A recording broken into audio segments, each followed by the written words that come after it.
আজকের Monday night রয়ে ব্রন strawman 1 বছর পর ডাব্লিউডাব্লিউইতে রিটার্ন এসে সেভ করলেন জে উসোকে।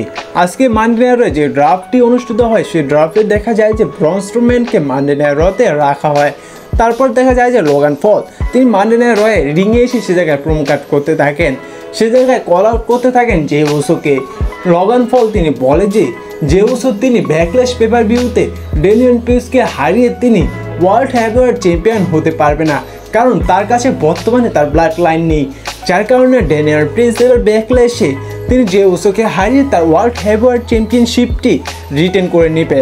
তারপর দেখা যায় যে সে জায়গায় আসেন জে উসো এসে তিনি লোগান পলকে অনেকভাবে অপমান করতে থাকেন।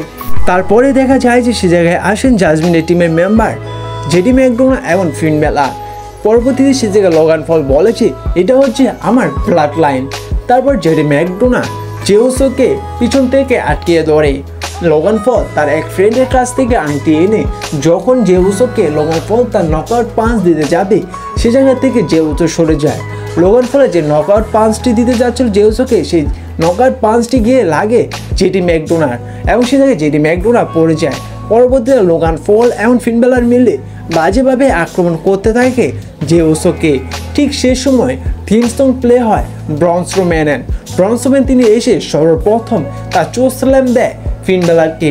তারপর সে জায়গা থেকে লোগান পল চলে যায়। আর এইভাবেই দেখা যায় আজকের মানডে নাইট রয়ে 1 বছর পর রিটার্ন আসতে ব্রন স্ট্রোম্যানের, এবং তিনি 1 বছর পর ডাব্লিউডাব্লিউইতে রিটার্ন এসে সেভ করলেন জে উসোকে। ধন্যবাদ।